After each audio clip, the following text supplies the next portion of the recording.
News ఇక all time రికార్డులతో పరుగులు పెడుతున్న బంగారం వెండి ధరలు ఒక్కసారిగా దిగొచ్చాయి. దేశవ్యాప్తంగా ఆకాశాన్ని అంటిన రేట్లు పూర్తిగా డౌన్ అయ్యాయి. 2-3 రోజుల్లోనే దాదాపు 10,000 వరకు తగ్గింది. రాబోయే రోజుల్లో మరింత తగ్గే అవకాశం ఉన్నట్లు ఎక్స్పర్ట్స్ అంచనా వేస్తున్నారు.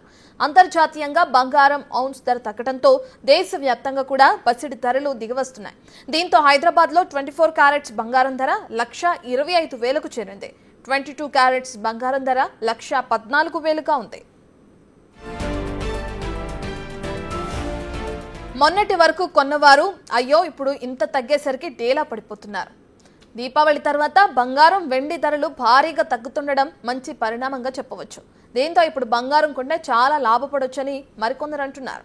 చాలా మంది వ్యాపారులు ఇప్పుడే కొంటే మంచిదా లేదా ఇంకొంచెం ఆగి కొంటే లాభమా అని ఆలోచిస్తున్నారు.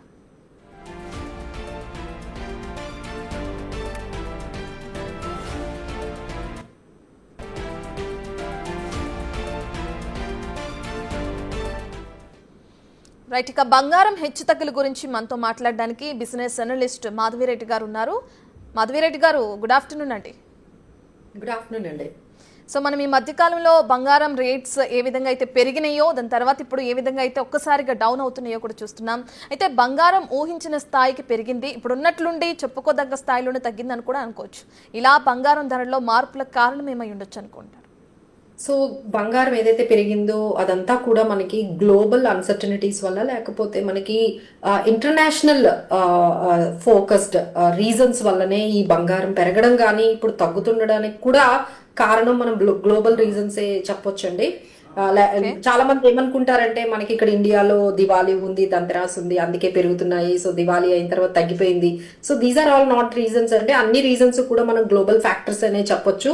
అసలు ముందు పెరగడానికి కారణం మనం కానీ గమనించుకుంటే ₹1,00,000 1,10,000 నుండి మనకి 1,00,000 నుంచి మనకి ఒక్కసారిగా చాలా ఫాస్ట్ గా మనకి అంటే ఒకే 1 month లో ఒక 10% పైన, లేకపోతే ఒక ఇయర్ మనం చూసుకున్నట్లయితే ఆల్మోస్ట్ 50% పైన ఇలా పెరగడానికి కారణాలు మనకి ఎప్పుడైతే ఈ టారిఫ్స్ అనేవి వచ్చాయో, ఈ గ్లోబల్ ఎకానమీలో అన్సర్టనిటీస్ వచ్చాయో, అందరూ కూడా అసలు నెక్స్ట్ ఏం జరుగుతుంది అనేది ఆ పర్టికులర్ అన్సర్టనిటీస్ తో ఏం చేశారంటే ఈ గోల్డ్ ని మనం ముందు పెట్టి యుఎస్ ట్రెజరీలో కూడా బాండ్స్ ఏవైతే ఇన్వెస్ట్ చేసేవాళ్ళో ఆ అమౌంట్ అంతా కూడా గోల్డ్ లో పెట్టడం, అలానే యుఎస్ డాలర్స్ అండి, డాలర్స్ లో కూడా బాగా డాలర్స్ ని కూడా చాలా గోల్డ్ లాగా చూసే వాళ్ళందరూ కూడా ఇప్పుడు ఆ డాలర్ ని మీద కూడా నమ్మకం తగ్గిపోయి ఆ అమౌంట్ కూడా వచ్చి ఈ గోల్డ్ లో ఇన్వెస్ట్ చేయడం జరిగిందండి. సో ఒక్కసారిగా యుఎస్ లో కొంచెం ఈ ఎకనామికల్ ఇష్యూస్ వల్ల, లేకపోతే గ్లోబల్ అన్సర్టనిటీస్ వల్ల వచ్చిన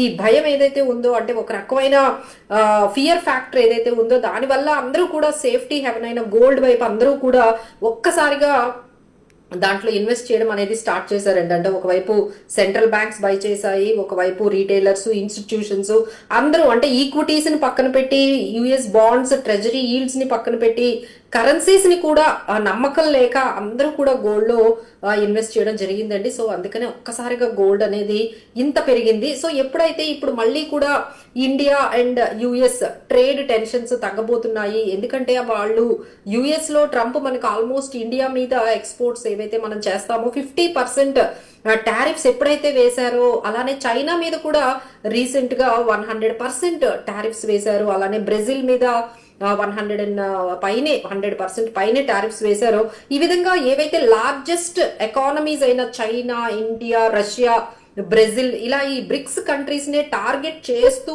ఎప్పుడైతే ఈ టారిఫ్స్ వేశారో ఒక్కసారిగా మనకి ఒక రకమైన ట్రేడ్ వార్ సిచ్యువేషన్ అనేది వచ్చేసింది. ఈ అడ్జస్ట్మెంట్ తర్వాత ఏ విధంగా మనకి ఎకానమీస్ ఉంటాయనే భయంతో అందరూ కూడా గోల్డ్ వైపు పరుగులు పెట్టారండి. ఇప్పుడు ఒక్కసారిగా ఇప్పుడు కొంచెం ట్రంప్ కొంచెం తగ్గినట్టుగా కనిపిస్తుంది. ఆ చైనాతో కూడా ఎప్పుడైతే 100% అన్నారో, లేదు మేము మళ్ళీ కూడా ఇంకొకసారి ఆలోచిస్తాము, మేము మళ్ళీ వాళ్ళతో నెగోషియేషన్ స్టార్ట్ చేస్తాం అంటున్నారు. ఇప్పుడు రీసెంట్ గా మనం చూసుకున్నట్లయితే ఇండియా మీద మనకి 50% వేశారు.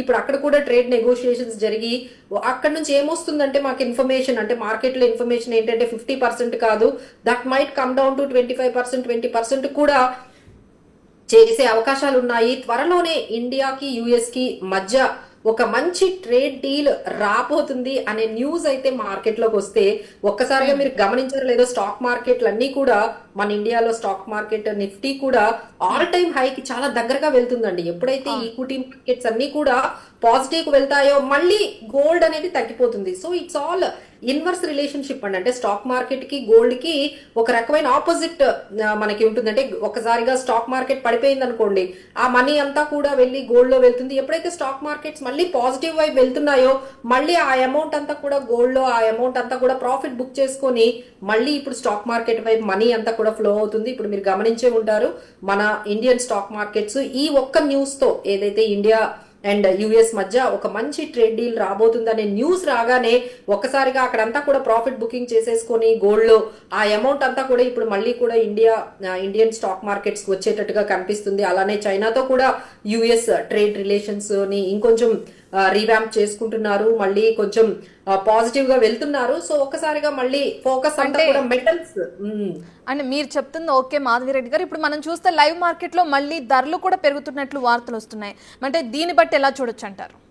సో రెండింటిని అంటే ఇప్పుడు మీరు గోల్డ్ ని సిల్వర్ ని మనం డిఫరెంట్ గా మనం చూడాలండి. దానికి ఉన్న రీజన్స్ వేరు, సిల్వర్ కి పెరగడానికి తగ్గడానికి ఉన్న రీజన్స్ వేరు, గోల్డ్ కి మాత్రము దానికి ఉన్న పెరగడానికి రీజన్స్ గానీ తగ్గడానికి రీజన్స్ వేరు. సో సిల్వర్ ఒక్కసారిగా మీకు ఒక 20,000 తగ్గొచ్చు, లేకపోతే 15,000 తగ్గొచ్చు, మళ్ళీ పెరగడానికి టైం. గోల్డ్ అలా ఉండదండి. గోల్డ్ మీరు ఎక్స్పెక్ట్ చేసినంతగా ₹1,00,000 ఇప్పుడు వస్తుందా అంటే మేమైతే ఖచ్చితంగా రాదనే చెప్పొచ్చు. ఎందుకంటే gold will have its own weightage అనేది ఉంటుంది కాబట్టి ఒక్కసారిగా అంతగా గోల్డ్ ప్రైజెస్ అనేవి క్రాష్ అవ్వవు.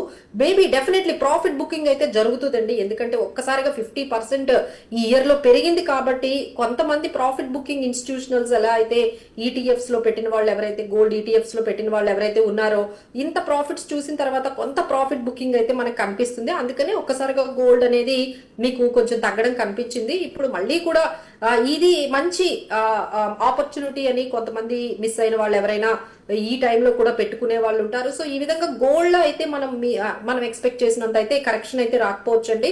బట్ ఏ కరెక్షన్ వచ్చినా ఏ మాత్రం కొంచెం తగ్గినా ఎంట్రీ కూడా అంతే విధంగా మళ్ళీ బై చేసిన వాళ్ళు కూడా అంతే విధంగా ఉన్నారు కాబట్టి గోల్డ్ అక్కడే మనకి సపోర్ట్ అనేది మనకి కనిపిస్తుందండి. ఓకే, అంటే మాధవి గారు వచ్చేది పెళ్లిళ్ళ సీజన్, సో మరి బంగారం ధరలు ఇంకా తగ్గే అవకాశాలు ఉన్నాయి అనుకోవచ్చు, అసలు తగ్గుతుంది అనుకోవచ్చు అంటారా? సో ఇక్కడ నుంచి అయితే ఇప్పుడు ఒక్కసారిగా అనూహ్యంగా పెరిగాయి కదండి. సో ఈ అనూహ్యంగా పెరిగిన తర్వాత ఇక్కడ ఒక రేట్ దగ్గర కన్సాలిడేట్ అవుతోంది. సో ఇక్కడ ఈ కన్సాలిడేషన్ అనేది ఏ రేట్ దగ్గరకు వచ్చి మార్కెట్ లో గోల్డ్ అనేది ఒక కన్సాలిడేషన్ ఫేజ్ అనేది వస్తుందో ఇక ఆ ప్రైస్ నుంచి ఒక 2,000 3,000 అంతే మనకి కనిపిస్తుందండి. ఇక అంతకన్నా వేరియేషన్ అనేది కనిపించదు. బట్ ఎంత వరకు వచ్చి అంటే మా ఎక్స్పెక్టేషన్ అయితే ఒక 1,20,000 ఒక 1,25,000 1,20,000 దగ్గరకి మంచి సపోర్ట్ లెవెల్స్ అయితే మనకి కనిపిస్తున్నాయి గోల్డ్. సో ఆ రేంజ్ గాని వచ్చినట్లయితే ఆ ప్రైస్ లో కొంచెం కన్సాలిడేట్ అయ్యే ఛాన్సెస్ అయితే కనిపిస్తున్నాయి. సో ఎవరైతే కొంటూ ఉన్నారో ఒకసారిగా మేము చెప్పేది ఏంటంటే ఇలా పెరిగిందని ఒకసారిగా మళ్ళీ వెళ్ళి షాప్కి వెళ్ళి కొనుక్కోవడము, మళ్ళీ తగ్గిపోయిందని మళ్ళీ దాన్ని మిస్ అయ్యామని అలా కాకుండా మీరు ఏదైతే గోల్డ్ ని మీరు పర్చేస్ చేసుకోవాలి ఒక 20 లక్షలు కానీ ఒక 10 లక్షలు కానీ మనకి ఒక టార్గెట్ ఉంది అంటే ఒక్కొక్కసారి కొంటూ ఉండండి. ఇప్పుడు ఒక ఛాన్స్ వచ్చింది, సో ఈ ఛాన్స్ లో కొంత మీరు ఎంటర్ అయ్యి మీకు ఏదైతే కన్సంప్షన్ ఉందో ఆ కన్సంప్షన్ తగ్గట్టుగా కొంత అమౌంట్ అయితే ఇప్పుడు మీరు గోల్డ్ లో బై చేయండి. మళ్ళీ కొంచెం కరెక్షన్ వస్తే మళ్ళీ ఎంటర్ అవుతూ ఉండండి. So this is how we have to do it in ఒక్కసారి లంసమ్ గా ఒక ప్రైస్ దగ్గర పెడితే మాత్రం కొంచెం డిసప్పాయింట్ గానే ఉంటుందండి. ఎందుకంటే హయ్యర్ ప్రైస్ దగ్గర కొన్న వాళ్ళు అయ్యో మేము ఒక 10,000 తగ్గింది గోల్డ్ మేము మిస్ అయ్యాము అనేది ఫీలింగ్ అయితే ఉంటుంది. ఓకే, అంటే పెట్టుబడి పర్పస్ కింద అయితే ఇప్పుడు ప్రెసెంట్ బంగారంలో పెట్టుబడి పెట్టొచ్చు అంటారా? ఎందుకంటే చాలా మందికి డౌట్స్ కూడా ఉన్నాయి. మొన్నటి వరకు రేట్ హైలో ఉంది, ఇప్పుడు సడన్ గా తగ్గడం కూడా చూస్తున్నారు. దీనివల్ల కొంత కన్ఫ్యూజన్ ఉంది కదా, సో దానికి సంబంధించి ఏం క్లారిటీ ఇస్తారు? మేమే ఒక్కటే చెప్తామండి, మార్కెట్ లో ప్రతిసారి ఎంత పెరిగింది 10,000 పెరిగింది అది ఎవరు క్యాచ్ చేయలేరండి ఎంతవరకు వెళ్తుంది మళ్ళీ ఎప్పుడు. అలా కాకుండా మనం ఏంటంటే ఎవ్రీ మంత్ కానీ లేకపోతే ఎవ్రీ వీక్ ఇలా ఏదో ఒకటి ఒక ఎస్ఐపి లాగా మనము మీరు అనుకున్న ప్రైజ్ మీరు అనుకున్న అమౌంట్ ఒక 5,000 అనుకున్నారు 10,000 అనుకున్నారు ఈ విధంగా మీరు ఒక మంత్ లో ఒక 10th అనేది ఒక డేట్ పెట్టుకొని ఆ డేట్ లో ఏ ప్రైజ్ ఉన్నా సరే ఆ ప్రైజ్ లో మనం కొనుక్కుంటూ వెళ్ళిపోతూ ఉండడమే బెస్ట్ స్ట్రాటజీ అండి. మనం అయితే ఎవరు కూడా లోయెస్ట్ ని చేస్ చేయలేరు, లోయెస్ట్ ని క్యాచ్ చేయలేరు, అలానే హయ్యర్ పాయింట్ ఎక్కడికి వెళ్తుందో ఎవరు చెప్పలేరు. కాబట్టి so instead of chasing the prices మన రిక్వైర్మెంట్ ఏంటి, మన లాంగ్ టర్మ్ ఇన్వెస్ట్మెంట్ కి మనం పెట్టుకుంటున్నాము మంచి రిటర్న్స్ అయితే గోల్డ్ లో అయితే మనం లాస్ట్ 30 years CAGR చేసుకున్నా మనకి 9 to 10% అయితే ఖచ్చితంగా కనిపిస్తుందండి, ఖచ్చితంగా వస్తుంది. 8 నుంచి 9%, 8 నుంచి 10%, అంటే మనకి FD రేట్స్ కన్నా బెటర్ గా కనిపించేటప్పటికి అందరూ కూడా ఈ గోల్డ్ లో ఇన్వెస్ట్ చేయడానికి, ఎస్పెషల్లీ ETFs మనకి 4 times పెరిగాయండి. అంటే ఈ సెప్టెంబర్ లో అయితే హ్యూజ్ ఇన్ఫ్లోస్ గోల్డ్ ETFs లో బాగా పెడుతున్నారు. సో ఈ విధంగానే మీరు కంటిన్యూ చేయండి, బట్ ఒక్కసారే పెట్టకండి. ఎవ్రీ మంత్ అంటే మీరు ఒక ఇయర్ అంతా కలిపి ఒక 2 lakhs పెడదాము గోల్డ్ లో అనుకునేటప్పుడు ఆ 2 lakhs ని ఎవ్రీ మంత్ గా మీరు డివైడ్ చేసుకుంటూ SIP రూపంలో ఆ ప్రైజ్ ని సంబంధం లేకుండా ఒక డేట్ ఫిక్స్ చేసుకుని ఆ డేట్ లో పెట్టుకుంటూ మీరు వెళ్ళిపోతే definitely you will get 8 to 10% మధ్య రిటర్న్స్ అయితే మనకు ఖచ్చితంగా కనిపిస్తాయండి. అంటే భవిష్యత్తులో బంగారం మూమెంట్ ఎటువైపు ఉండడానికి అవకాశాలు ఉన్నాయి అనుకోవచ్చు అంటారు మాధవి గారు? సో గోల్డ్ అనేది ఇప్పుడు ప్రస్తుతానికి ఓన్లీ అసెట్ క్లాస్ అయిపోయిందండి. అంటే ఇంకా ఏమి ఆల్టర్నేటివ్ ఎవరికి కనిపించట్లేదు. అంటే సేఫ్టీ, ఒక సేఫ్ ఒక అసెట్ క్లాస్ లో మనం డబ్బులు పెడితే మన డబ్బులకి ఎటువంటి లైక్ అన్సర్టనిటీ కానీ లేకపోతే ఎటువంటి ప్రాబ్లం ఉండదు అనుకునేటట్టుగా గోల్డ్ అనేది ఒక్కటే అసెట్ క్లాస్ అనేది కనిపించడం వల్ల, అది కూడా సెంట్రల్ బ్యాంక్స్ అనేది చాలా హ్యూజ్ గా బై చేసి, ఎందుకంటే ఇంకొక asset and alternative asset class అనేది కనిపించట్లేదండి. సో అంతవరకు అంటే వేరే అసెట్ క్లాస్ అంటే అప్పట్లో ఎక్కడ పెట్టేవాళ్ళండి, డాలర్ లో కూడా ఈక్వలెంట్ గా ఇన్వెస్ట్ చేసేవాళ్ళు. ఏదైనా మనకి అమౌంట్ అనేది కొంచెం సేఫ్ గా ఉండాలి అంటే డాలర్స్ ఆర్ మోస్ట్ సేఫెస్ట్ అని చెప్పి అక్కడంతా కూడా ఇన్వెస్ట్ చేసేవాళ్ళు. ఇప్పుడు అందరూ కూడా డాలర్స్ మీద కూడా డీడాలరైజేషన్ జరుగుతుంది, డాలర్ మీద కూడా అంత స్ట్రాంగ్ గా పెరుగుతుందా అనేది దాని మీద కూడా అంత నమ్మకం లేకపోవడం వల్ల డాలర్స్ మీద కూడా పెట్టడం మానేశారు. ఆ తర్వాత US ట్రెజరీ బాండ్స్ మీద పెట్టేవాళ్ళండి. సేఫ్ కావాలి మనకి, సేఫ్టీ, మన మనీ సేఫ్టీ అనగానే అమౌంట్ అంతా తీసుకుని వెళ్ళి US లో ట్రెజరీ బాండ్స్ అనేవి కొనుక్కునే వాళ్ళు. బట్ ఇప్పుడు అక్కడ కూడా ఇప్పుడు ఫెడ్ ఇంట్రెస్ట్ రేట్స్ కట్ అయిపోతూ ఉన్నాయండి. సో ఫెడ్ ఇంట్రెస్ట్ రేట్స్ ఒకసారి తగ్గించారు, మళ్ళీ నెక్స్ట్ ట్రాన్సెస్ లో కూడా మేము 2-3 టైమ్స్ వాళ్ళే చెప్తున్నారు మేము ఇంకా US లో మేము ట్రెజరీ తర్వాత ఇంట్రెస్ట్ రేట్స్ తగ్గిస్తామని. సో ఇన్ని అన్సర్టనిటీస్ ఉండడం వల్ల అరే ఇక్కడ ఇది లేదు, తర్వాత డాలర్స్ మీద ఇన్వెస్ట్ చేయట్లేదు, ఆ తర్వాత బాండ్స్ మీద ఇన్వెస్ట్ చేస్తూ ఓన్లీ వన్ అసెట్ క్లాస్ ఏదైనా మిగిలింది అంటే అది గోల్డ్ అండి. ఒకవైపు ఏంటంటే ఈక్విటీస్ కూడా కొంచెం వాలటిలిటీ అనేది చాలా ఎక్కువగా కనిపించింది. సో ఒక క్లారిటీ రావట్లేదు. సో ఒక్కసారి ఇదంతా సెటిల్ అయిపోయింది అనుకోండి, so then we can see the amount is moving towards stock markets లోకి కానీ ఈక్విటీస్ లోకి కానీ వెళ్ళాలి అంటే. బట్ ఎకానమీ అనేది గ్లోబల్ గా అన్సర్టనిటీస్ అనేవి కొంచెం తగ్గితే డెఫినెట్లీ ఇక్కడ గోల్డ్ అనేది కొంచెం స్టాగ్నేట్ అయ్యి కన్సాలిడేట్ అయ్యి ఈక్విటీ మార్కెట్స్ అనేవి పెరుగుతూ ఉంటాయండి. సో ఆ టైం అనేది మనం వెయిట్ చేయాలి. So maybe the time has everyone has realizing that ఇంకా మనీ అనేది ఇక ఈక్విటీస్ లోకి ఏమైనా మనకి వెళ్తుందా, ఎందుకంటే మంచి కార్పొరేట్ రిజల్ట్స్ వస్తూ ఉన్నాయి. సో ఐదర్ US మార్కెట్స్ అయితే ఆల్ టైమ్ హైలో ఉన్నాయి, China markets also doing very well. ఇప్పుడు ఇండియన్ మార్కెట్స్ కూడా కొంచెం దీంట్లో రేస్ లో ఉన్నాయా. సో ఈ విధంగా మార్కెట్ లో మనీ అంతా కూడా ఇప్పుడు గోల్డ్ దాటి ఈ ఈక్విటీ మార్కెట్స్ కి వస్తే గోల్డ్ షైన్ అనేది కొంచెం తగ్గొచ్చండి. అంటే డాలర్ కి ఆల్టర్నేటివ్ గా ఇటు భారత్, చైనా లాంటి దేశాలు బంగారం కొనటం వల్లే గోల్డ్ ఆల్ టైమ్ హైని తాకాయి అనుకోవచ్చా, లేదంటే ఒకవేళ బంగారం కొనడాన్ని ఆపేస్తే రేట్లు తగ్గుతాయనే అపోహ కూడా ఉంటుంది? దానికి సంబంధించి ఒక చిన్న క్లారిఫికేషన్. సో ఇక్కడ మనం ఎలా చూడాలి అంటే రీటైలర్స్ అనే వాళ్ళు, అంటే మీరు నేను గోల్డ్ కొనడం వల్ల అంత గోల్డ్ ప్రైజెస్ ని ఇంపాక్ట్ చేయలేమండి. సో గోల్డ్ ప్రైజెస్ ని ఇంపాక్ట్ చేయాలి అంటే ఇప్పుడు మనకి సెంట్రల్ బ్యాంక్స్ ఎన్ని కొంటాయి తెలుసా అండి? ఆల్మోస్ట్ ఒక లైక్ 700 tons అండి. లాస్ట్ ఇయర్ మనం చూసుకుంటే 700-800 tons వాళ్ళు గోల్డ్ ని, అందరూ కూడా గోల్డ్ ని బై చేశారంటే మీరు అర్థం చేసుకోవచ్చు డిమాండ్ ని ఎంత క్రియేట్ చేస్తున్నారు. ఇంకొక వైపు సప్లై ఇష్యూస్ కూడా ఉన్నాయండి. అంటే గోల్డ్ ని మనం కంటిన్యూస్ గా ప్రొడక్షన్ అనేది వచ్చేది కదండి. So it takes time. Gold production అనేది, సప్లై అనేది చాలా లిమిటెడ్ గా ఉంటుంది. సో దానికి తగ్గట్టుగా డిమాండ్ అనేది ఎప్పుడైతే పెరిగిపోతుందో సో దానివల్ల ఒక్కసారిగా అమాంతంగా ఈ గోల్డ్ ఈ supply and demand miss match అవ్వడం వల్ల, అంటే డిమాండ్ ఎక్కువైపోయి సప్లై దానికి తగ్గట్టుగా లేకపోవడం వల్ల గోల్డ్ అనేది పెరిగింది. ఎప్పుడైతే సో కొంచెం సెంట్రల్ బ్యాంక్స్ కొనడం కొంచెం తగ్గించి ఇన్స్టిట్యూషనల్ ఇన్వెస్టర్స్ కూడా కొంచెం తగ్గిస్తే డెఫినెట్లీ గోల్డ్ అనేది కొంచెం కరెక్ట్ అయ్యి ఒక ప్రైస్ దగ్గర కన్సాలిడేట్ అవుతుందండి. బట్ క్రాష్ అయితే కంప్లీట్ గా అయితే అయ్యే ఛాన్సెస్ అయితే ఇప్పుడైతే కనిపించట్లేదు. ఎందుకంటే ఇప్పటికీ కూడా ఈ రోజు కొంచెం పాజిటివ్ గా ఉందండి. రేపు మళ్ళీ ఇంకొక అన్సర్టనిటీ వస్తుంది. లైక్ ఇంకేదైనా కంట్రీస్ మధ్య వార్ రావడం కానీ, లేకపోతే ఇంకా ట్రంప్ ఇంకో 3 years ఉంటారు. సో ఈ 3 years లో we might see so many things. So మళ్ళీ ఇంకేదైనా వస్తే ఇమీడియట్ గా మళ్ళీ ఇవన్నీ వదిలేసి మళ్ళీ మనీ అంతా కూడా గోల్డ్ వైపు వెళ్ళిపోతారు. So gold always will be the safest haven.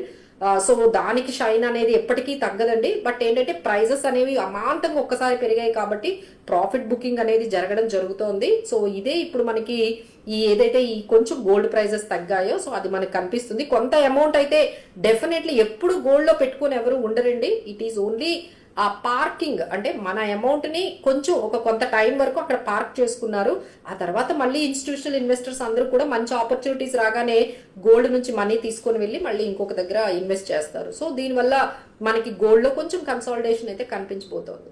Right Madhavi గారు, ఫైనల్ గా ఒకటండి, ఏంటి చాలా మంది ఇప్పటి వరకు గోల్డ్ పైన పెట్టుబడి పెట్టాలనుకున్న వాళ్ళైనా లేదంటే కొనుక్కోవాలనుకున్న వాళ్ళు మొన్నటి వరకు ఉన్న హై రేట్ లో ఇంకా పెరుగుతుంది అని చెప్పి కూడా ఆల్రెడీ కొనేసిన వాళ్ళు కూడా ఉన్నారు. సో కొంతమంది ఇంకా తగ్గుతుందేమో వెయిట్ చేద్దామని వెయిట్ చేసే వాళ్ళకి కొంచెం కన్ఫ్యూజన్ కూడా ఉంది. సో అటువంటి వాళ్ళకి మీరు ఏం క్లారిటీ ఇస్తారు? సో మొన్న కూడా మేము చెప్పామండి, లాస్ట్ టైం కూడా ఎప్పుడైతే ఈ గోల్డ్ అమాంతంగా పెరుగుతోందో, సో అనీవన్ గా పెరుగుతోందో ఒక్కసారి ఆగండి, జస్ట్ వెయిట్, ఒక్కసారి కొంచెం కన్సాలిడేట్ అవ్వనియండి. ఈ పర్టికులర్ ఏదైతే క్రేజ్ ఉందో ఈ కొంచెం ఇదంతా కూడా కొంచెం కన్సాలిడేట్ అయిన తర్వాత అప్పుడు ఒక ప్రైస్ అనేది ఒక క్లారిటీ అనేది వస్తుంది. అప్పుడు మీరు ఎంటర్ అవ్వండి. This is very huge euphoria is happening in gold. Euphoria కూడా చిన్న మాటే అనుకోవచ్చు. అంత క్రేజీగా గోల్డ్ అనేది అందరూ ఒకేసారి బై చేస్తున్నారు. ఒక్కసారి సెటిల్ డౌన్ అయిన తర్వాత ఒక ప్రైస్ దగ్గర అప్పుడు మీరు నెమ్మదిగా ఎంటర్ అవ్వండి అని మేము మొన్న కూడా అందరికీ ఇన్వెస్టర్స్ అందరికి కూడా కొంచెం హోల్డ్ బ్యాక్ చేసుకోమనే చెప్పాము. ఓకే, ఇంట్లో పండగలు అవి లేకపోతే ఇంట్లో ఫంక్షన్స్ ఉన్నాయంటే అదైతే మనం ఆపలేము. బట్ మిగతా వాళ్ళు ఎవరైతే ఇన్వెస్ట్ చేశారు అనుకుంటున్నారో ఒక్కసారిగా లంసమ్ గా అమౌంట్ అంతా తెచ్చి ఇంకా 2 లక్షలు అయిపోతుంది, 3 లక్షలు అయిపోతుంది, ఈ విధంగా అయితే మీరు అమౌంట్ అంతా లోన్ల ద్వారా తెచ్చి లేకపోతే ఎక్కడో అప్పు చేసి తెచ్చి ఇప్పుడు గోల్డ్ లో పెట్టాల్సిన అవసరం అయితే ఖచ్చితంగా లేదండి. సో గోల్డ్ ని ఒక 10-20% వరకు మాత్రమే దాన్ని ఒక అసెట్ క్లాస్ లాగా ఒక 20% మీ పోర్ట్ఫోలియోలో ఉన్నట్టుగానే మెయింటైన్ చేయండి. ఎవ్రీ ఇయర్ మీరు 1 లక్ష రూపాయలు సేవింగ్లు చేస్తే అందులో 20,000 గోల్డ్ లో పెట్టడంలో తప్పలేదండి. అదే మెయింటైన్ చేయండి, అలానే కంటిన్యూ అవ్వండి ఇర్రెస్పెక్టివ్ ఆఫ్ ది ప్రైజెస్.